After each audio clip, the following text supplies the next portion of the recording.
Hi, everyone. Dr. Joan Lakoski will be in the room in just a moment to kick things off. I initially unmuted everyone just to make sure that they could hear us. I'll mute attendees once we get started. So thanks everyone for participating via Zoom and taking COVID-19 precautions. Even if you're in health sciences or if you're remote at one of our partner sites, we really appreciate it. Like I said, Dr. Lakoski should be in the room very shortly. I'm Megan Reeves. If I've not met you face to face or we've not had the chance to connect yet.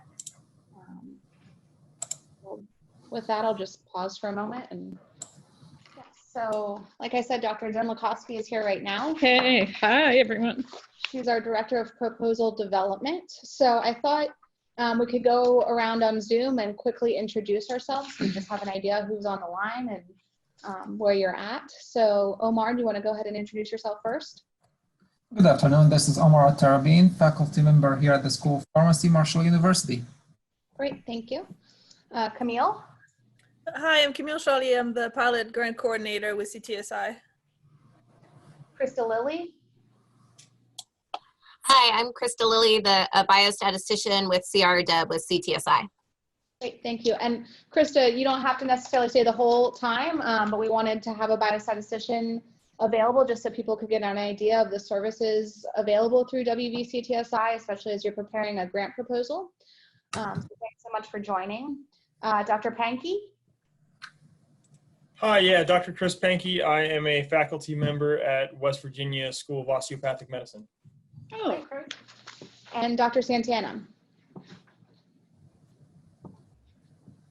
I'm going to unmute you, Nalini, I think, or we can't hear you. Dr. Nalini Santana is at Marshall University in the School of Medicine. So with that, I'm going to kind of turn it over to Joan to go through her slides. But just while we have Dr. Lilly on the line, I just wanted to let everybody know that with WVCTSI, there's biostatistics services available to help with study design, sample size, power analysis, sample size calculations. And it's always great to get a biostatistician to look at your grant proposal while you're working on it rather than after it's funded, so they can identify any strengths or weaknesses with it. And with the CTSI, those are free, unlimited, capped hours on biostatistics services. So Krista, is there anything you want to introduce yourself a little bit more, or? Sure. So I think there's a few of us in the Department of Biostatistics that help out with that core. My particular specialty is psychometrics. So if you're interested in scale development, or if you're going to be using some scales for some of your studies, I'm happy to talk to you more about that. That said, I can do all your basic biostat stuff as well.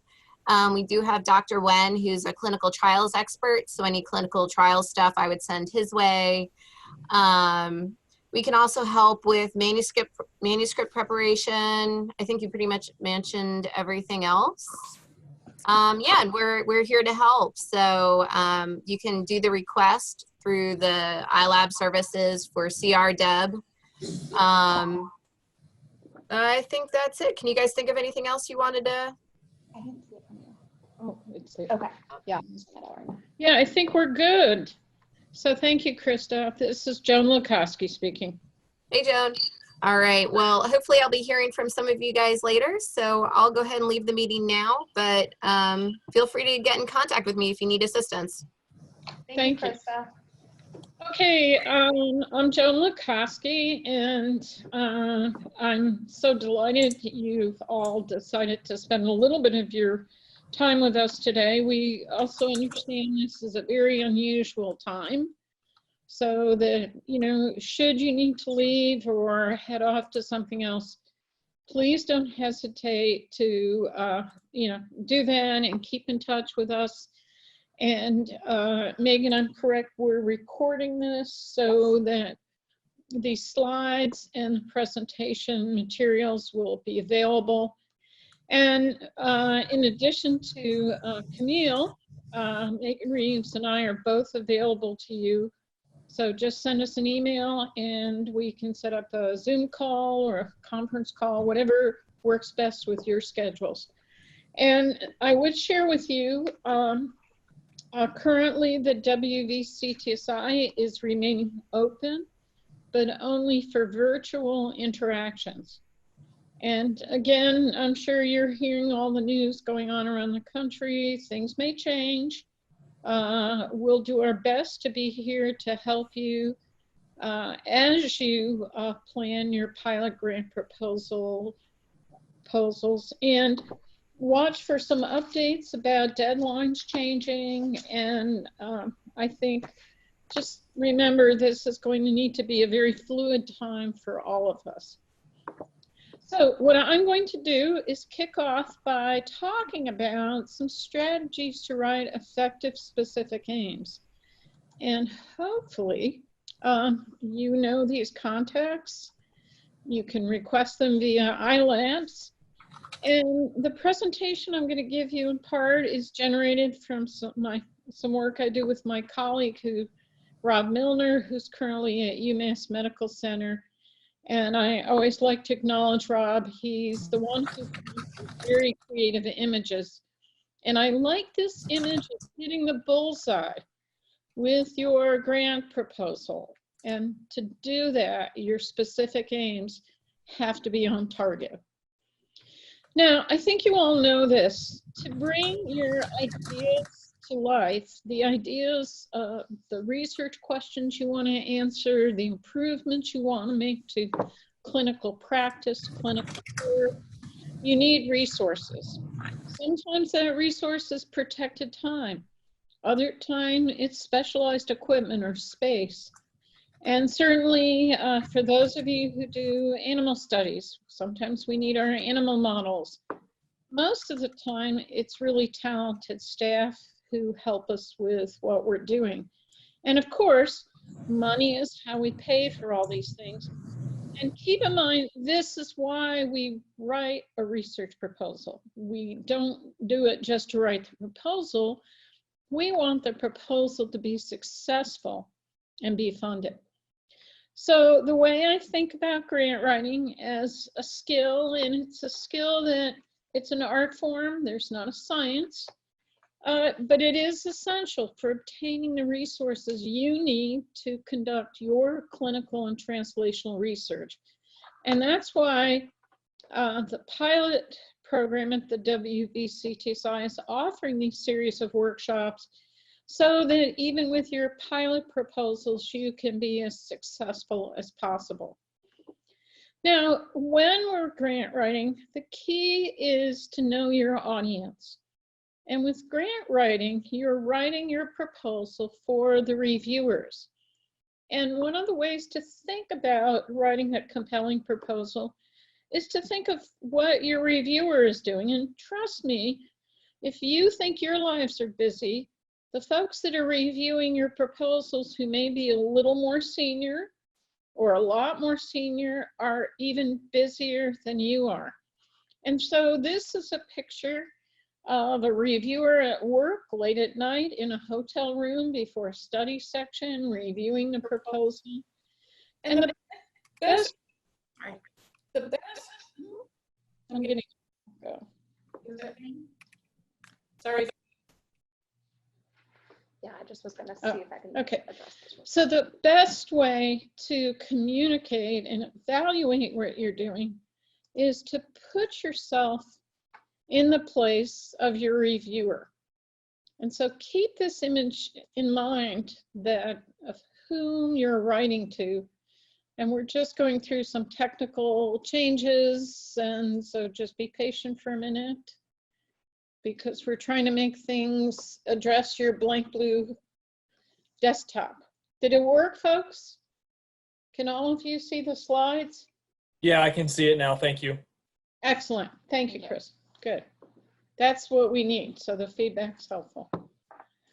Now, the other thing to keep in mind, your audience for your research proposal is not huge. It's 3 reviewers who are going to review your proposal. They'll read every word. This is the NIH process. It may be a little different with a foundation or NSF or DOD, but typically it's 3 reviewers. So keep in mind, you're not writing a novel. You're not writing a report for your department chair. You're not developing a research dissertation that could be hundreds of pages. You're writing for 3 very busy individuals who may or may not be specialists in your area of research. Now, I would guarantee these 3 folks care about research and care about investigators developing their research programs, or they wouldn't be invited to review. But typically, the faculty that review your pilot proposals have experiences serving on study section. So your task as the writer of your proposal is to excite and persuade your reviewers that you're ready to roll. And that is when there's a stack of proposals that the reviewers need to read, yours comes to the top as, hey, this is an interesting idea, it's feasible, and it's ready to roll. So think about how you want your reviewers to react to your proposal. First of all, you don't want a reviewer to go, huh, what's this? I'm not sure what they're talking about. You don't want them to go, oh, I'm sorry, I'm falling asleep. It's not very exciting. It's a little redundant. And certainly you don't want them to, go, hey, what's wrong? Can't you spell check? What you want is to elicit a response in these reviewers that is really excitement, where they say, hey, this is a really clever idea. This is a really well-formulated project. I think this is worth doing. So that's your job when you're writing your proposal and your specific aims. And remember, when your proposal is awarded funding, you've demonstrated a really effective act of communication. And it's not an easy act by any means. So keep that in mind. Now, another concept to keep in mind as you're writing your proposal is to keep in mind you're used to writing papers. And if you're publishing in New England Journal of Medicine or your favorite journal for your discipline, your paper is looking backwards. You're describing the studies that you've already conducted, and you're developing some conclusions based on the data you've presented and rigorous statistical analysis you may have done with Dr. Louie. But the results are, and the conclusions are always nuanced, and they're a little equivocal. And what we mean by that is you may draw a conclusion, but there's a limitation to how far that conclusion extends to other populations or other age groups or other genders. And that's the part of writing a manuscript that can be very difficult. Now, what is totally different about writing for a proposal requesting funding is you have to just look forward. And you have to describe what you're going to do when you receive this funding. So instead of focusing on conclusions, you need to highlight the outcomes of what your research studies will generate. So it's a little bit, if you're going to give me some money to support my research, here's what I can provide if we are able to test these specific aims. So the outcomes that you're proposing might be supported by your past training. Maybe you've been involved with a clinical trial in a different field, but you're going to take these skills to answer a new question. Maybe during your postdoc training or your fellowship or your residency, you publish papers. Those papers will support your competency. And the key thing that's different from a paper is that the tone is direct. It's confident. It's, we will do this. It's active. It's not a passive voice, like looking backwards with a paper. We did this study over, 3 years. It's, This is what we will do, and these are the outcomes. And you have to be almost that straightforward so the reviewer understands your purpose, your goals, your objectives, and what you can deliver. So it's a different tone. So with any successful submission for a research proposal or application, especially to an NIH-focused biomedical research project, you need to really describe how your results will change, may have an impact. So we do that by talking about significance and innovation. And in our second workshop, we'll talk about this in more detail. We highly recommend, and this is especially true for a pilot program, where you sometimes have a very limited budget, but you're going to make a stepwise progression in your research. Keep it easy to understand, simple, logical, concise. Those of you who know the KISS principle, that's what applies here. And then read the instructions before you write. And then actually, after you draft a proposal, reread the instructions, see if you've missed something. You, as the grant writer, need to know what's required for the proposal to be successful, to be competitive.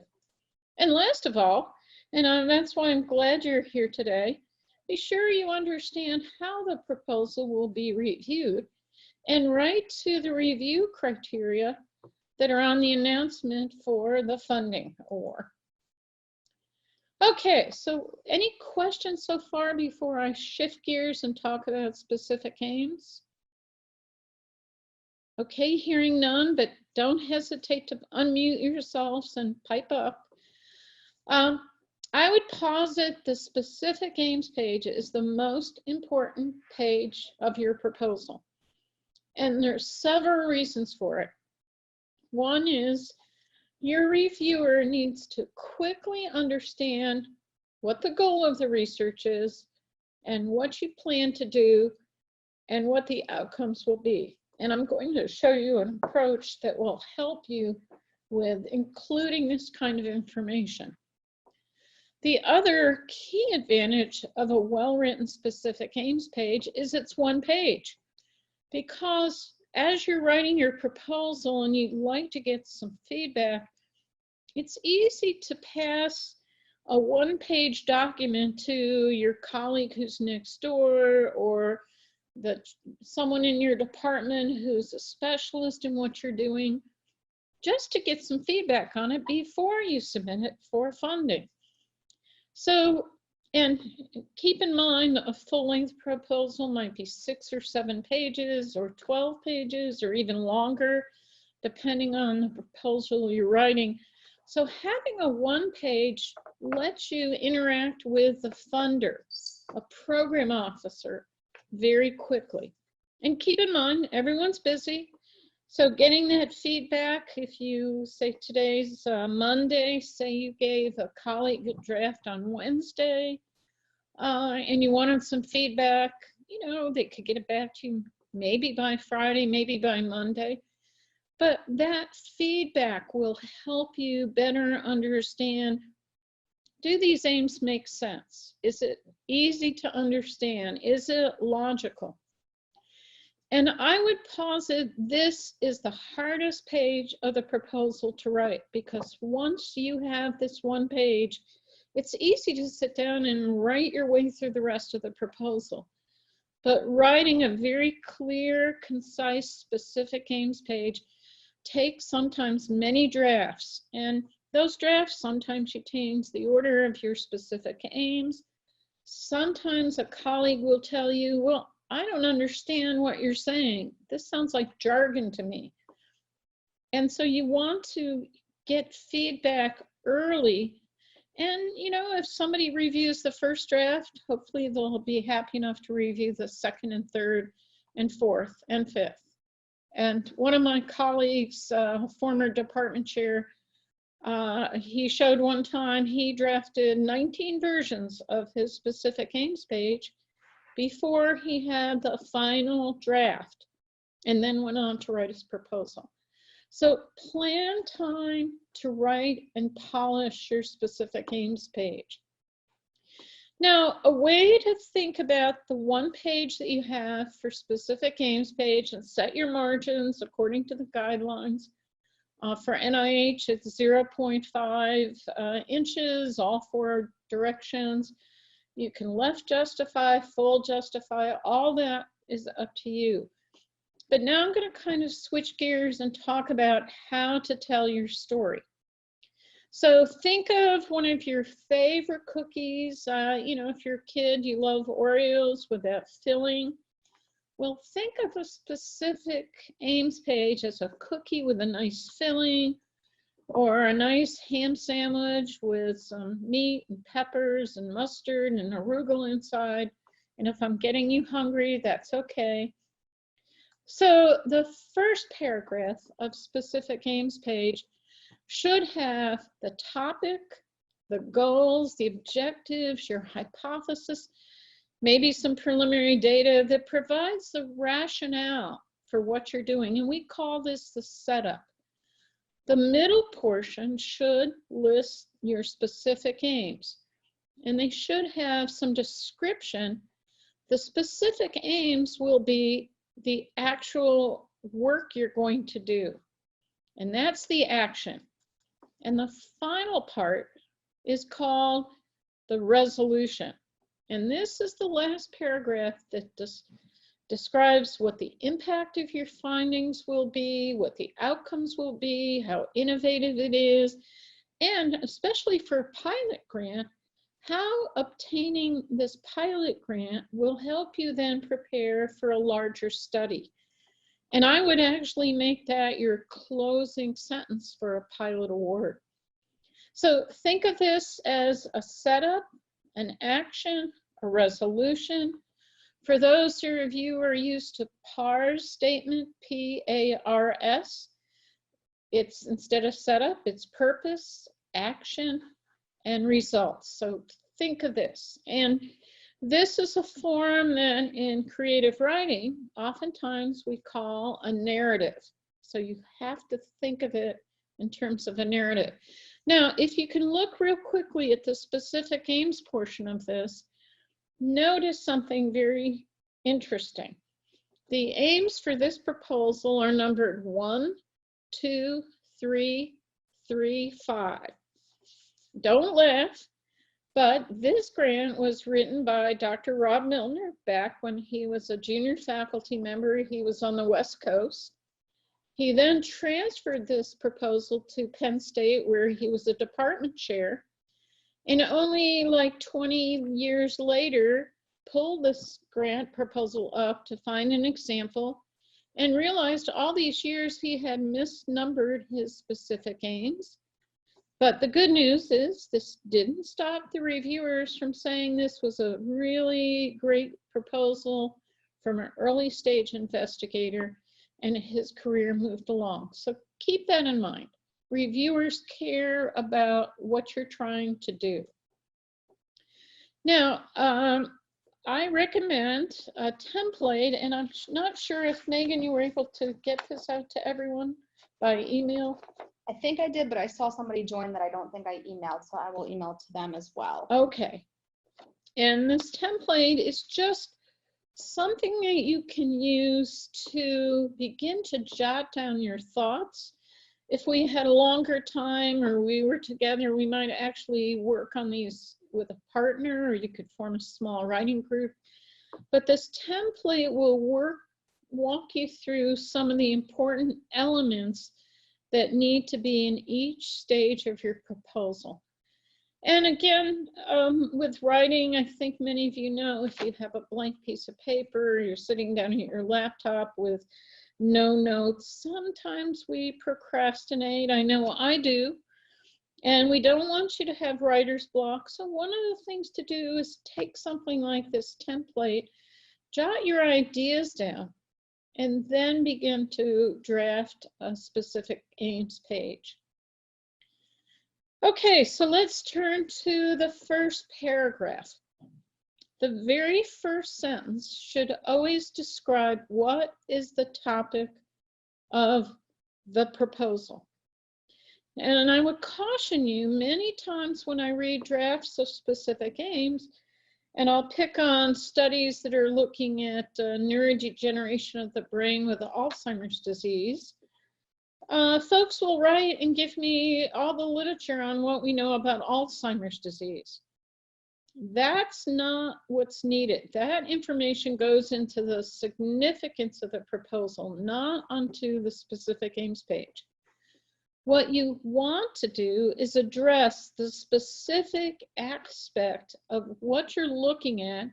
Perhaps you're looking at a gender-specific change in mitochondrial function in the brains of individuals with Alzheimer's disease.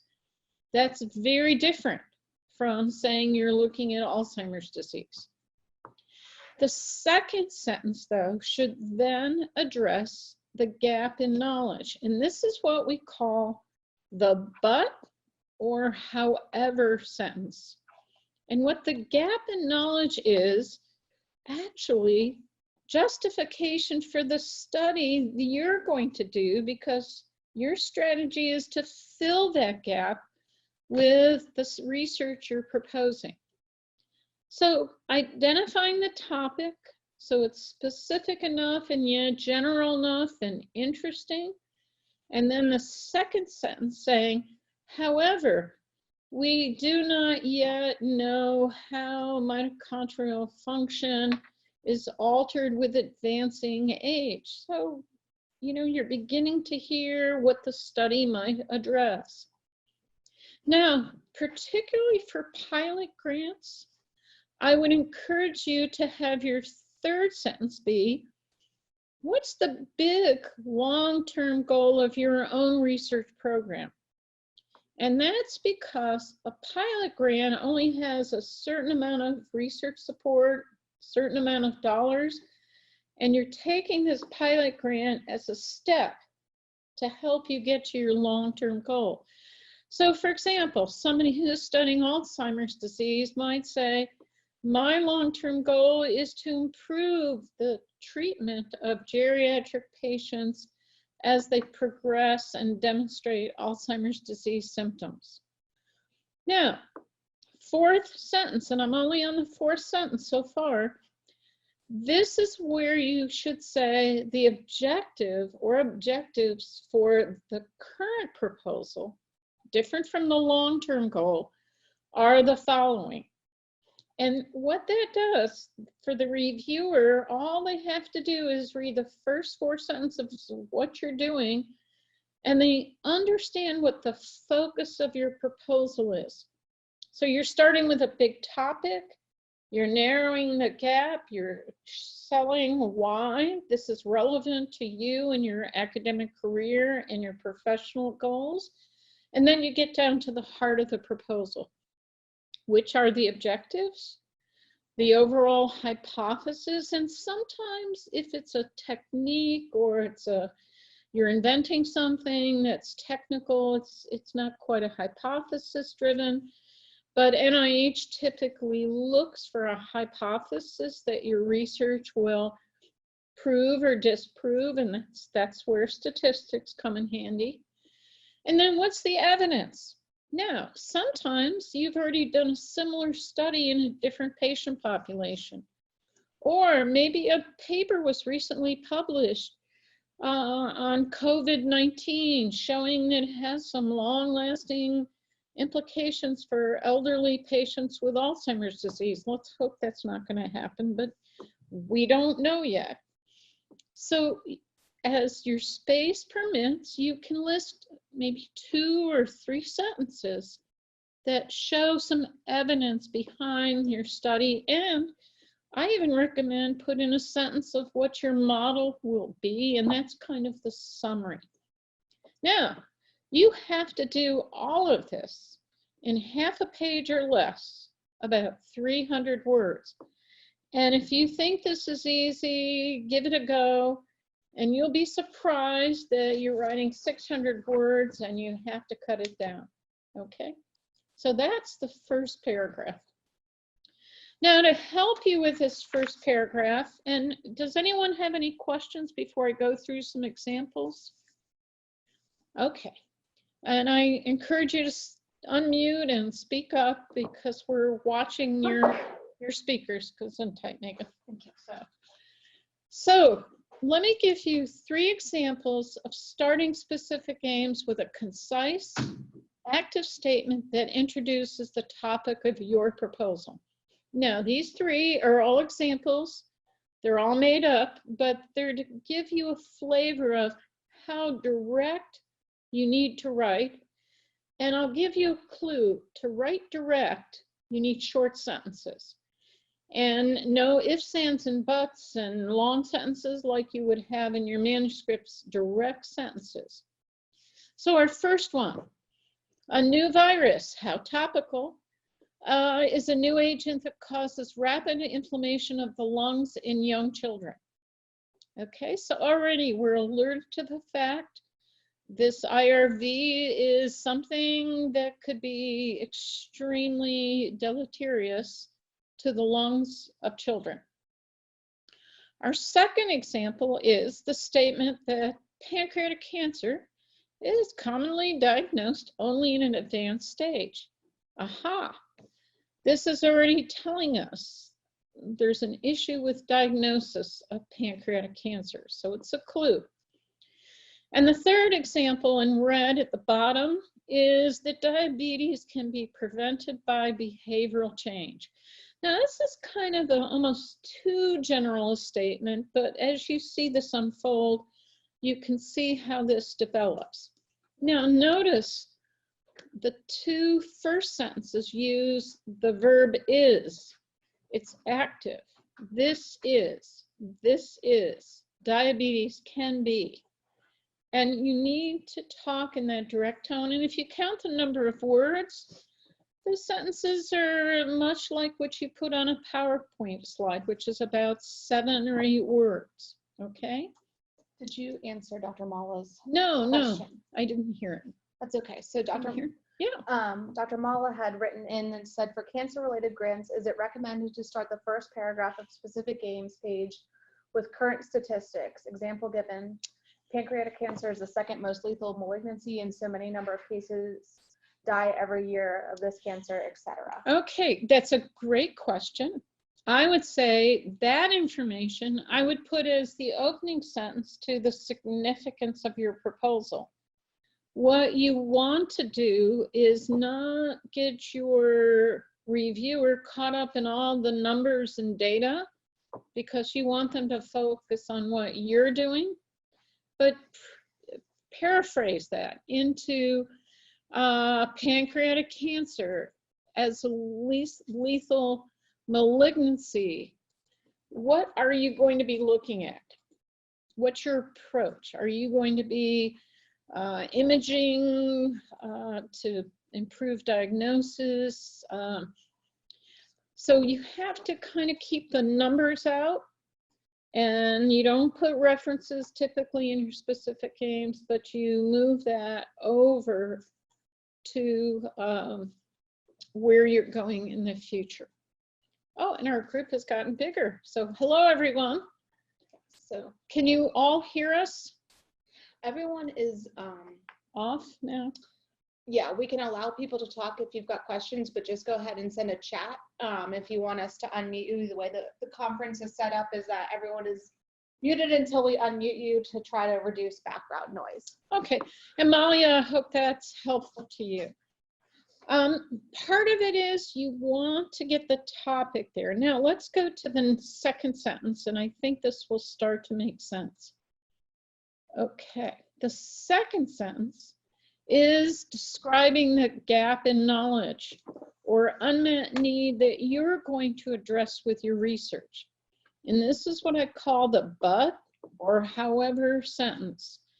So the top example refers to that unknown novel virus, and unfortunately it's all too timely, but the exact mechanism of the pathogenesis of this new virus is unknown, providing little guidance for treatment, and that's an understatement.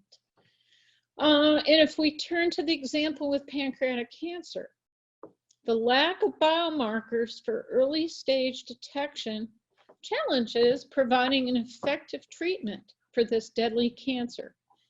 Now, that sentence tells the reviewer, oh, we're looking at ways to improve early stage detection, and we're going to address this lack of biomarkers.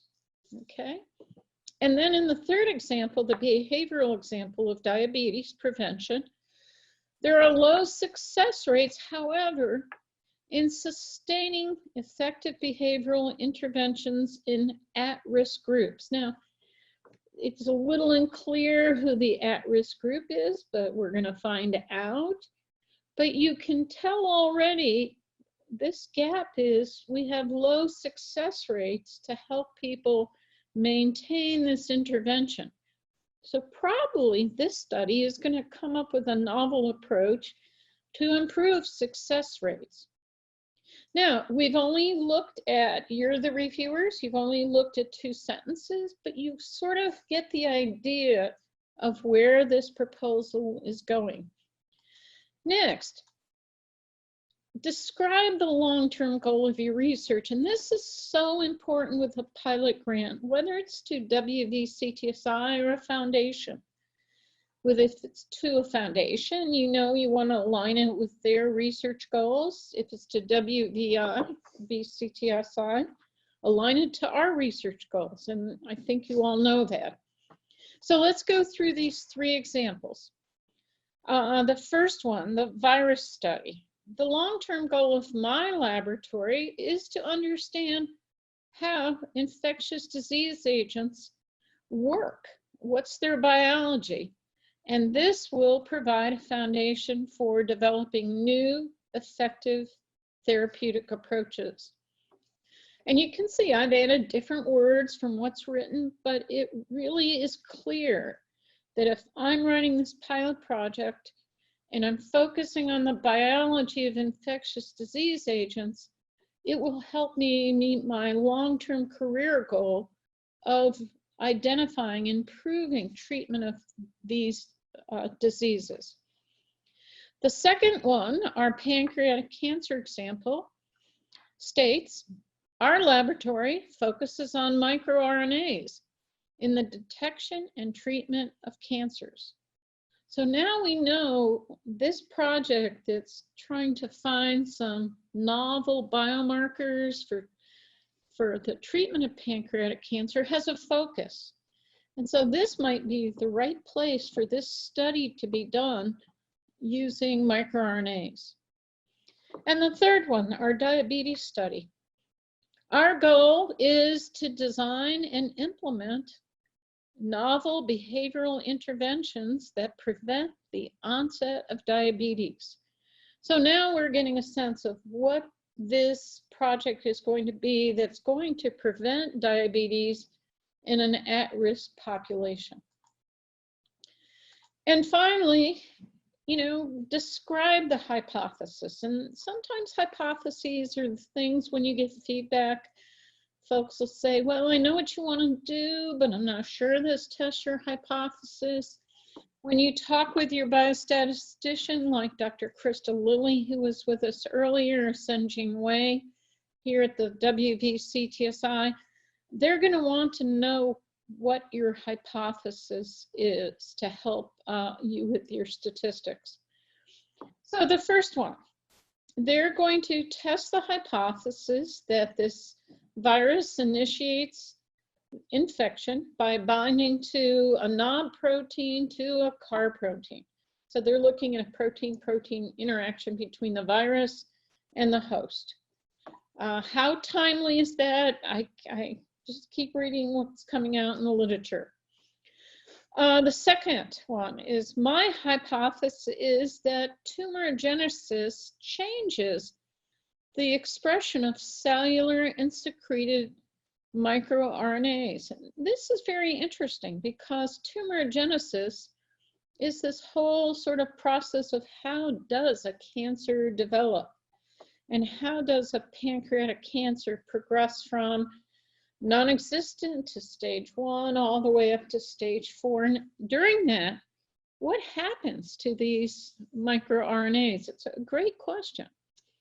And then you'll see in this 4th example, we hypothesize that online approaches, particularly involving mobile media such as mHealth, will be well accepted by adolescents and effective in preventing diabetes in this population.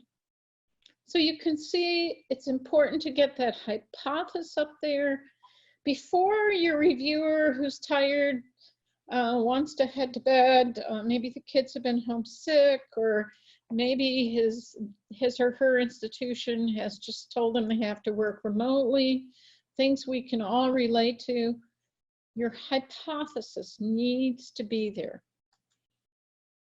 And again, as you look at the template that has been forwarded to you, or if you haven't received it yet, then you're going to fill out that paragraph if you have some preliminary data, or there's other published data from the literature, or maybe some work you did previously, or a colleague that you've been working with has some data. And that sets the stage for what you're going to propose. And then is, for those of you who have the template on the page, the 2nd page, you need to be thinking about the aims. And this is important, and this slide was written for a 3 to 5 year K award grant, but this holds for a pilot grant, which will be with the CTSI for 12 months.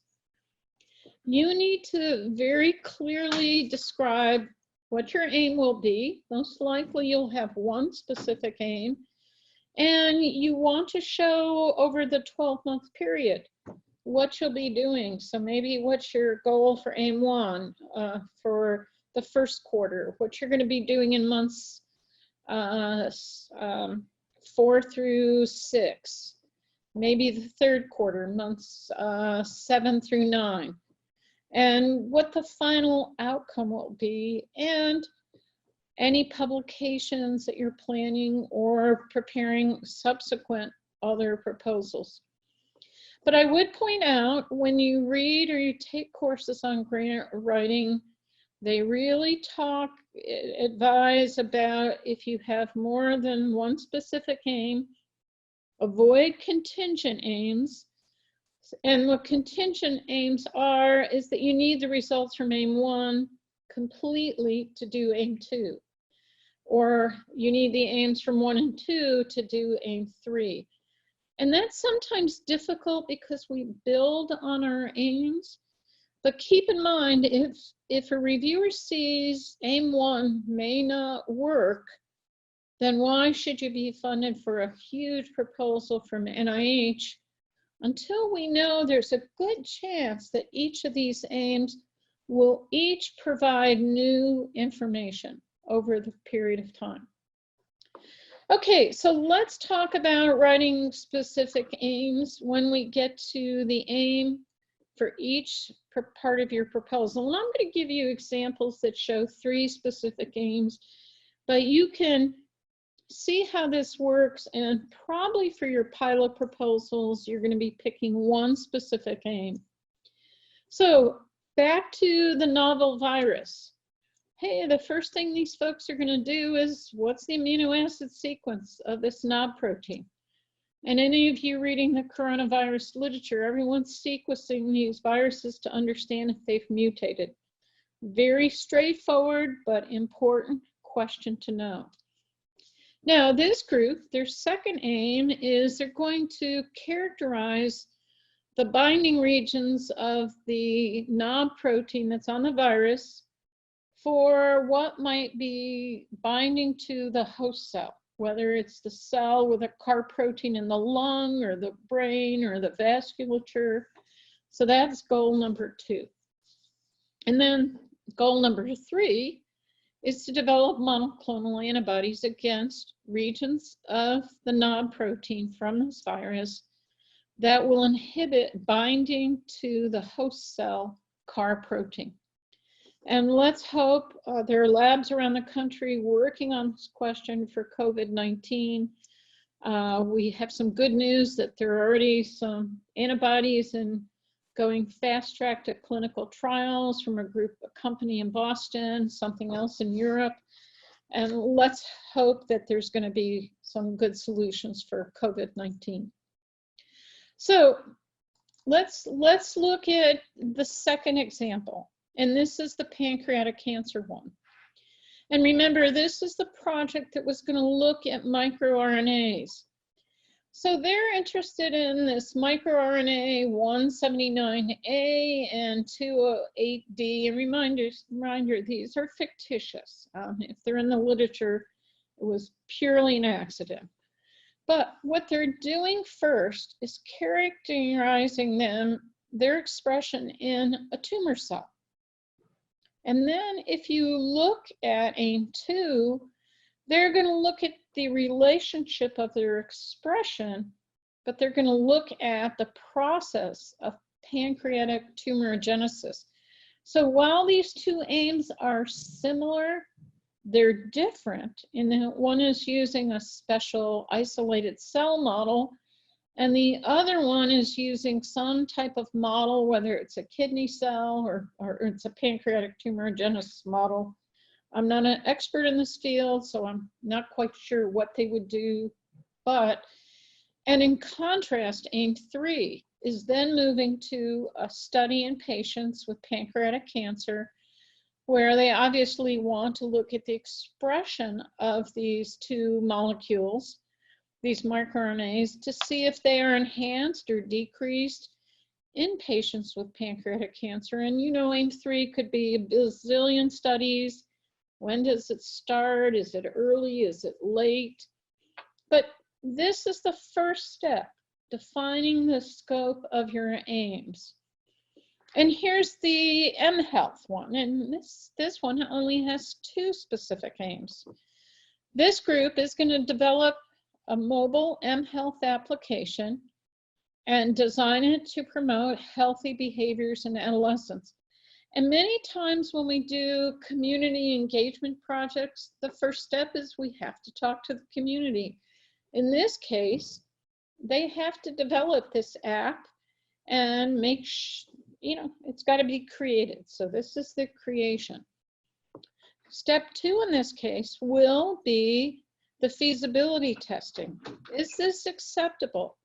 And will it produce behavioral changes in adolescents, and particularly adolescents who are at risk at developing early onset type 2 diabetes?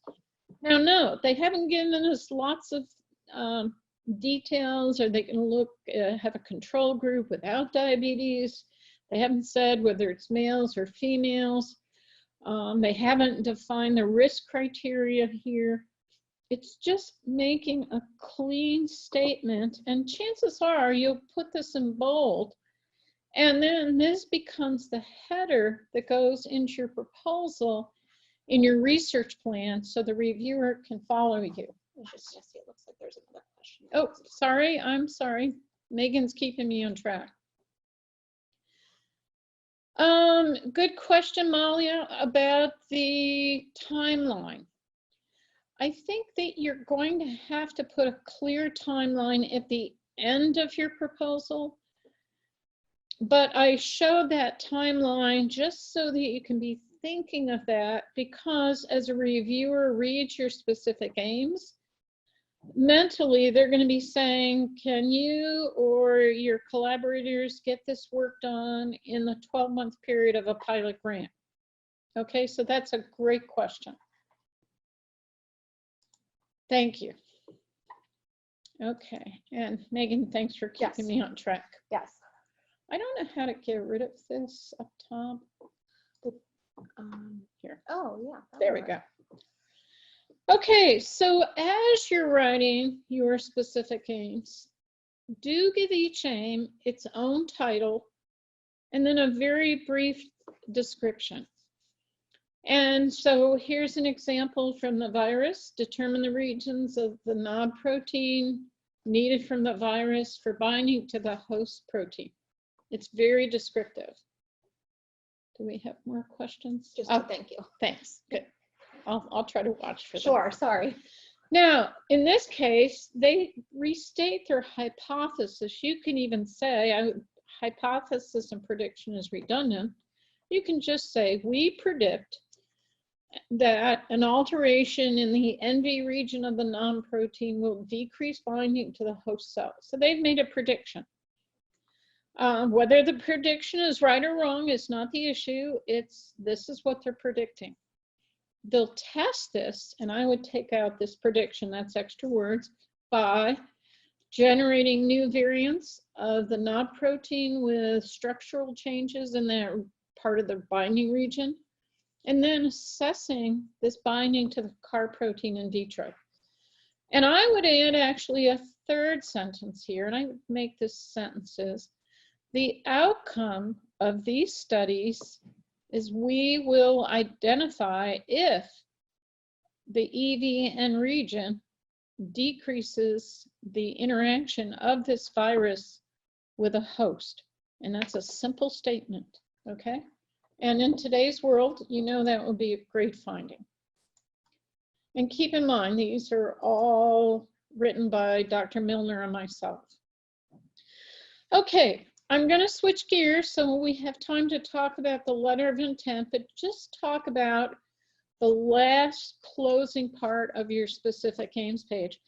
And in my experience, oftentimes when people give me specific aims pages to edit or review, they leave this last paragraph out. But this is important, and for several reasons.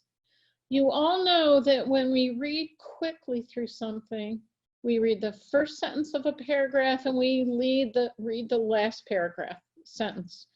So the first and last sentences of your paragraph are actually the most important, because in addition to the 3 reviewers that are going to read every word of your proposal, the rest of the individuals sitting in a study section, of which there might be 15, 20, sometimes 30 individuals, they all get a vote. So you have to make sure someone who just is sitting in and they've already presented their grant proposals they've had to do in detail, as they read what you've written and they're skimming it, that they understand what the first sentence is and what the last sentence is. And that's why that last paragraph can make a big difference. So focus on innovation, what's new, the impact, why this will make a difference, the so what question, and the outcomes. And the outcomes of a pilot study are for you to be prepared to then take that preliminary results, or the results you're going to publish from the pilot, and go on to a bigger study. So when you're selling the importance of your pilot study, don't forget to make your closing sentence focus on where the next steps are in your research journey on this question. So for example, let's look at innovation. This virus, COVID-19 is a new virus. These studies are among the first to attempt to define its mechanism of infection.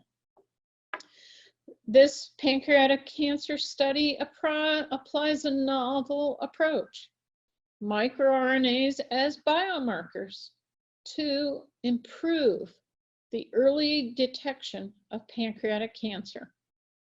And then our last study, the diabetes behavioral study.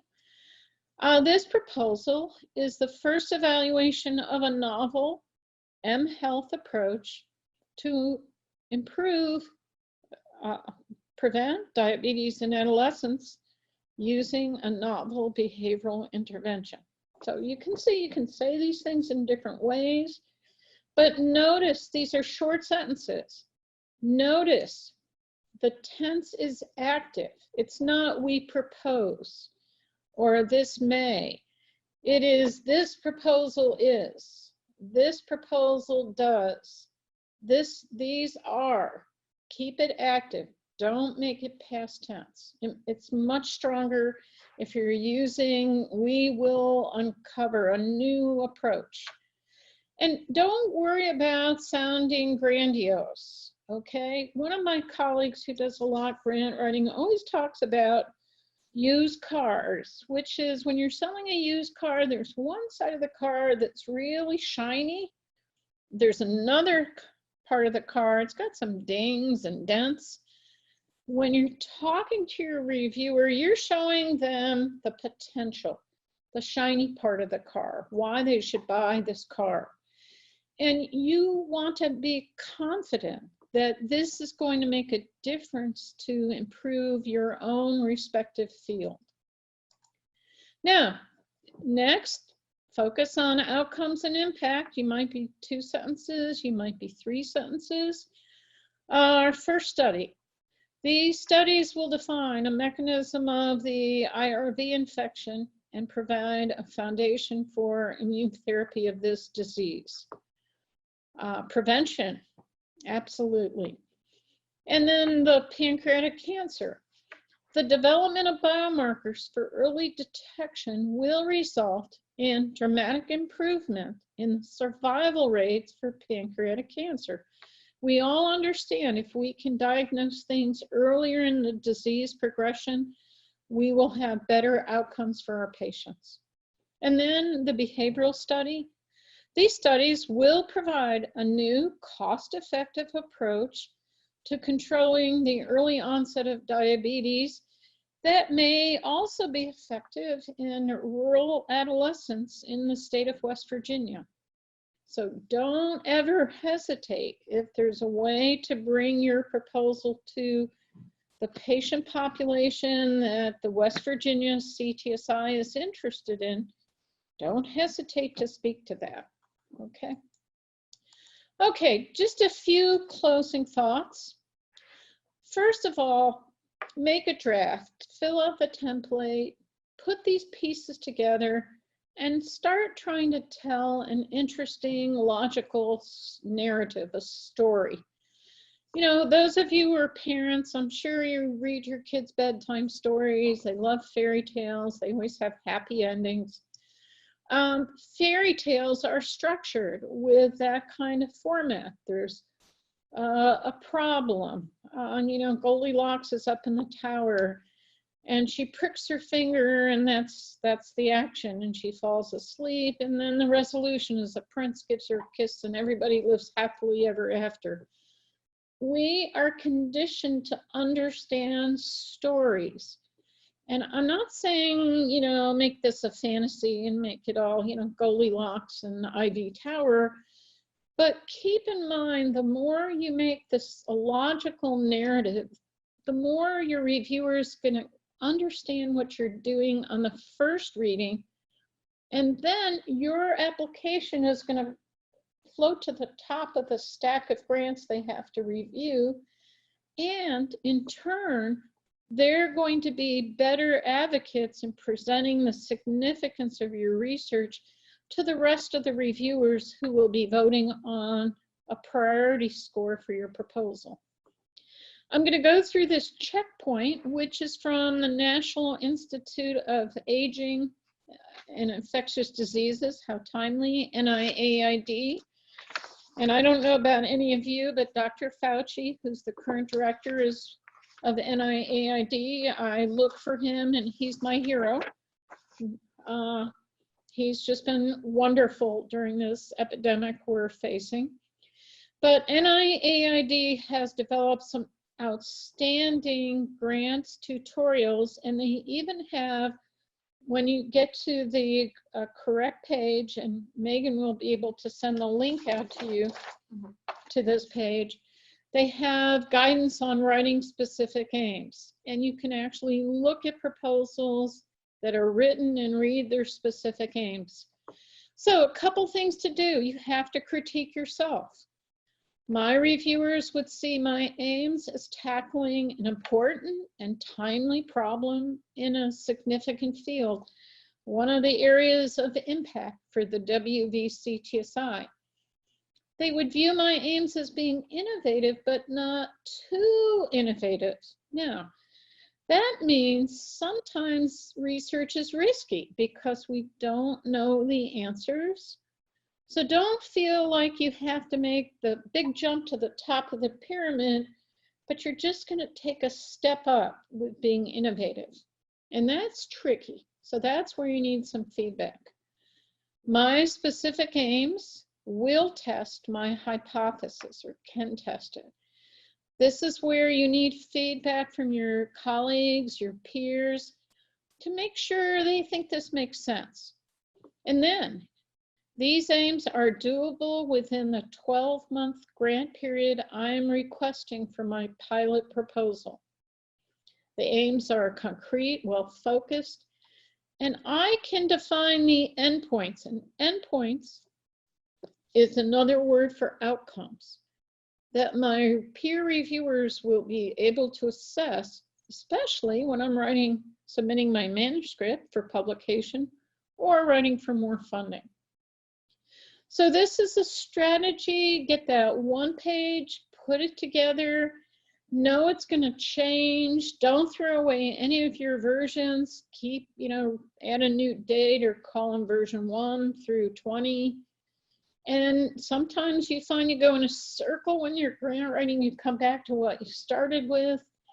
It's all about finding the right words that will best describe your research plan and get your reviewers excited so that they, in turn, when they come to study section meeting, can present you accurately and with clarity and tell the other reviewers why this needs to be funded.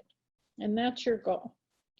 And again, specific aims will help you sort out the logic of your proposal, avoid dependence of the aims on each other, not so much for a pilot grant, for a larger grant, but get that feedback and talk with a program officer. And you can chat with Megan Reeves or Camille Charlet, who are both involved with the pilot programs if you're looking for some advice and guidance. So with that, are there any more questions? Amala, you get the gold star for asking the most questions. Chris?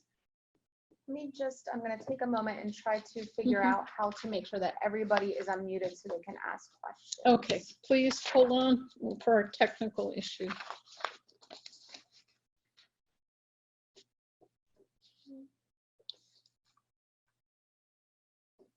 Hold on. Got it? Here we go. Feel free to chime in if you're unmuted.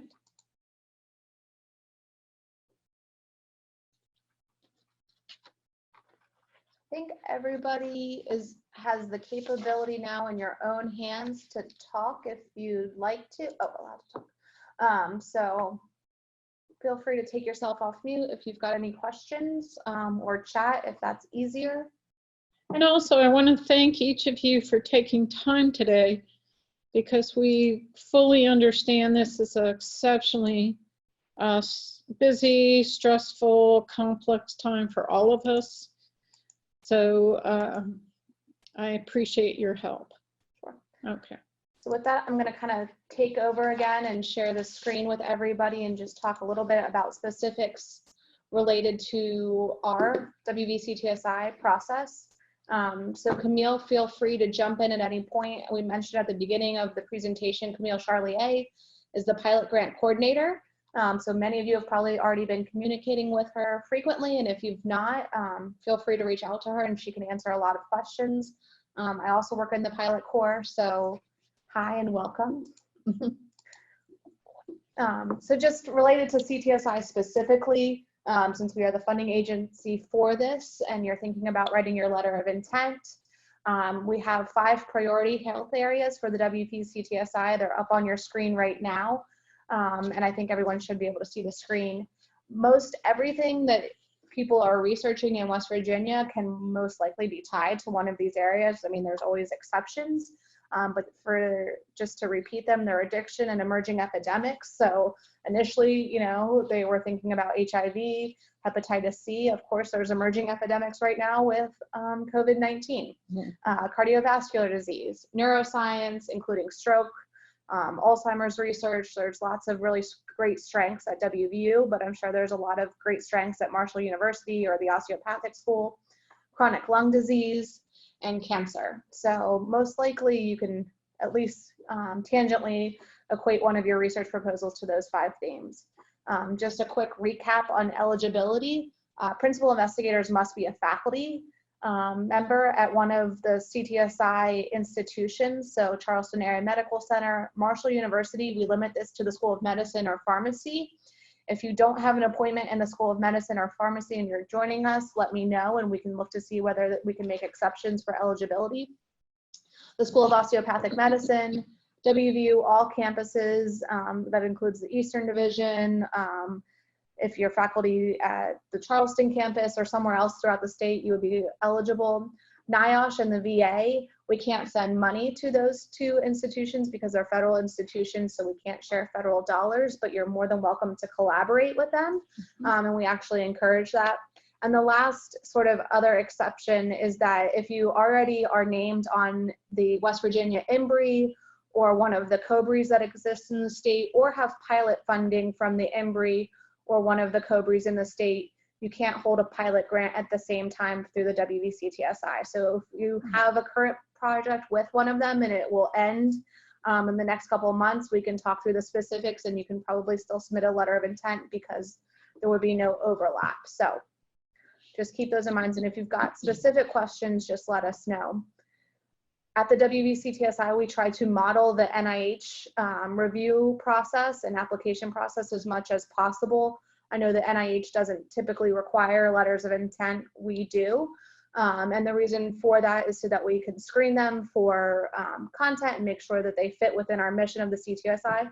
And just a quick litmus test for competitiveness. We want to make sure that you're spending your time well and that whoever we ask to review is also going to be reviewing a competitive application. So we use a letter of intent as a little bit as a screening process. It also helps us to align reviewers. So if we see a lot of letters of intent coming in a specific research area, we can start reaching out to external partners or finding content area experts to help us fill those research gaps. The next step is you would submit a full proposal. It's by invitation only, except for small grants, which we're not offering those right now. And then we review like the NIH model whereby each grant application is assigned to 3 reviewers, like Joan mentioned. They'll submit their preliminary scores. We'll average all of those, look at any administrative point deductions that we might give, and then discuss them at a study section. And we typically review the top half to top third of scoring proposals. Of course, any reviewer can bring something up and from triage to discuss at the meeting. But in this fall, we had close to 30 applications. So to discuss and do each of those justice, it wouldn't be possible to review all 30 applications in a 2.5 or 3 hour study section. So we triage the poor scoring grants. All grants submitted get at least written feedback so you can know what the reviewers were thinking ahead of time. I sort of touched a little bit on the why of a letter of intent, but the how. There is a link in the RFA that gives you the template. It's limited to a 30-line abstract, your specific aims, and then a 1-page project description, and then the inclusion of your NIH bio sketch for the PI, and then any key personnel. So it doesn't need to be there for research assistants or students or people who don't have a key role in the project, but if you've got a co-PI or somebody significant to the project, we expect to see the bio sketch. LOIs currently are due April 1st, but I will be sending out information probably tomorrow to accommodate all of the response requirements for COVID-19. We understand that faculty, probably not just at WVU, but the partner sites probably need to move classes to online, or if you're a clinician, there's likely additional clinical duties, or maybe just personally you've got something that you're dealing with at home that is taking up more of your time than usual. So we'll be extending the deadline for the LOIs, but I want to confirm that it'll likely be at least May 1st, but that information will go out broadly to everyone. and will be in our e-news. So you can expect that coming. So you guys just get tipped off a little bit earlier that we'll have a longer deadline for the LOIs. So I've kind of talked about those three things, and here's the direct link to this, and everyone should have the slides. But your abstract for the NIH grant application purpose should use plain language.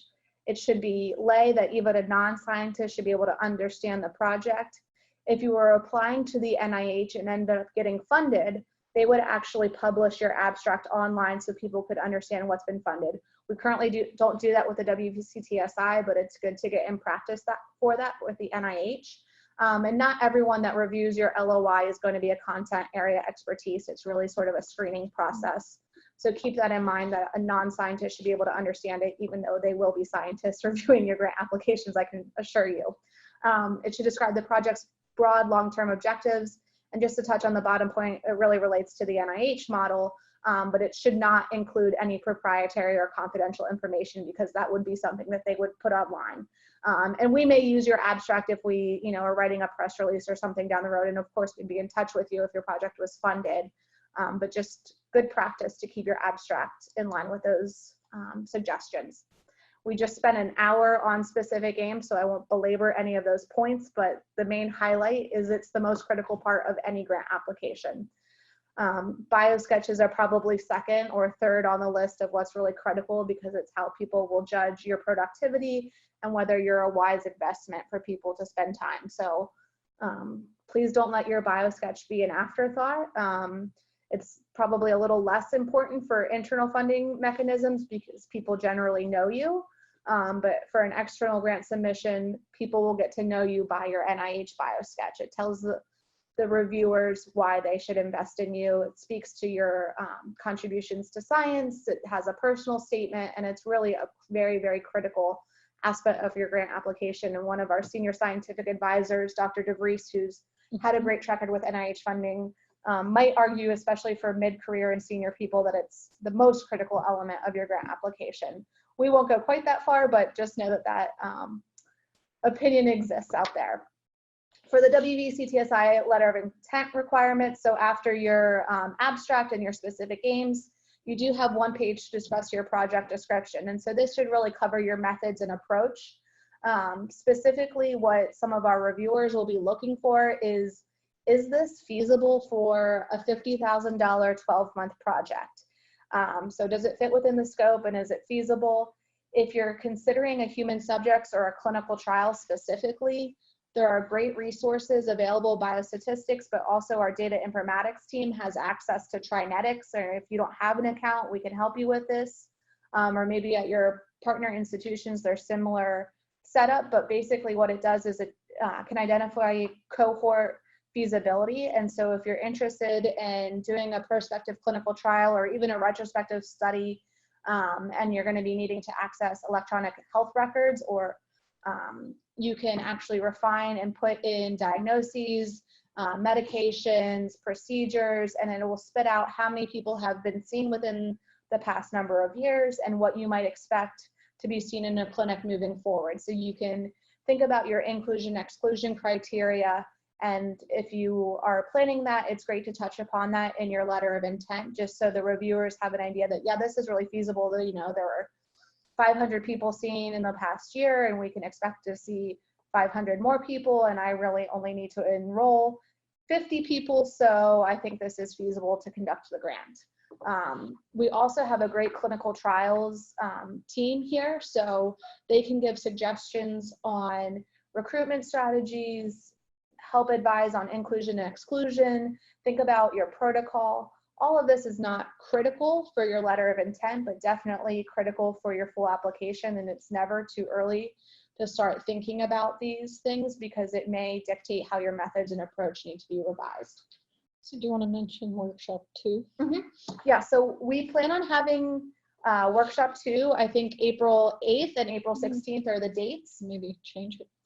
We probably will actually, delay those now that I think about that, because we're going to delay the letter of intent deadline, but we'll be in contact with those, and those will really go over the approach and methods section and writing those sections of your grant proposal. We will still probably be on a Zoom only basis at that point, but If you've already registered for this one, you most likely told me which second session you'll want to attend, so we will be in touch with those details. Letter of intent reminders. I'm going to turn it over to Camille at this point because she really put this slide together. Camille, can you unmute yourself, and do you want to talk a little bit about reminders for the letter of intent? Sure. Can you hear me okay? Yes, thank you. So these reminders really are things that both Joan and Megan touched on in one way or another. But just to kind of recap, make sure that, clearly state the issue. I think it's Lisa Salati that always says you cannot be too clear. So that's always a good reminder. Keeping it realistic. So as an FYI, your budget is not required for the letter of intent, but we certainly encourage you to think about it and consider it. And the overall timeline, and particularly if you're recruiting human participants, has to be realistic. By visually appealing, I mean, kind of the overall look of your letter. You don't necessarily want things to be too crammed, nor do you want to only have, half a page when you're given 2 pages. Just kind of be mindful, of headers, and, just take a second to think about how do you like, things to look when you're reading, and applying those principles to what you're writing. And then Megan mentioned the bio sketch, so make sure to show your qualifications. As an FYI, it is not a CV, so do take a look at the RFA, and do take a look at the NIH site that we linked on it. There's there's a template with the headers for you. There's an example from NIH, and then there are actual instructions as far as to what goes in each category. Things to avoid, assuming that the readers know everything you're talking about. I think when you spend a lot of time on your project, and you've trained for years, and now you've been doing this research for years, I think sometimes it's good to take a step back and realize that even a very highly qualified reviewer is not going to have exactly the same background as you. So don't assume that they know. And I think a lot of the times it results in letters being too vague or being way too short. And when I meet with people afterward, they'll say, oh, yes, because of this or because of that, but they just didn't put it in the letter because they assumed that the reviewers would know. So, try not to do that. And if you're going to do research, it comes up every once in a while where people will do research on something that does not seem particularly innovative, but they actually are approaching it from a new angle.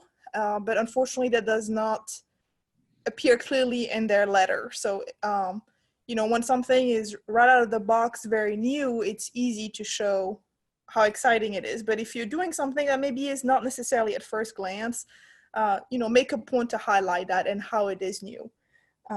We touched on the bio sketches, and then, I think especially for clinicians, I think more PhD trained people have more experience with grants, but, I do want to put it out there that when an agency tells you you have X number of pages, the assumption is you're going to fill most of those pages.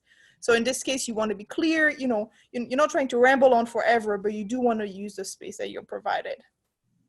And I think that's about it. Does anybody have any questions? I'll just add that Camille and I are both happy to review any part of your LOI, any part of your bio sketch before the deadline. We do, on one of the very first slides, we mentioned Dr. DeVries and Dr. Campo. Dr. DeVries does a lot of basic and translational research, and Dr. Campo does more translational and clinical research. So we will call upon their expertise. We also have Dr. Rankin is the pilot core director at Marshall University. And so there are a number of people that we can call on affiliated with the WVCTSI to sort of look at the science or advise that way. Camille and I can help with formatting or general guidelines, but there are lots of leaders and experts that if you get it to us early, we can send out for comment or review, and they'll get you that feedback before the deadline. So it's not unfair or out of the realm of possibilities for you to send us things early, and we will provide you feedback because we are here to build research support infrastructure. So we're happy to do that. With that, I know there's a lot of people here. We're ending about 40 minutes early, but we wanted to make sure there were lots of opportunities for questions or comments. So are there any questions or comments from anyone joining?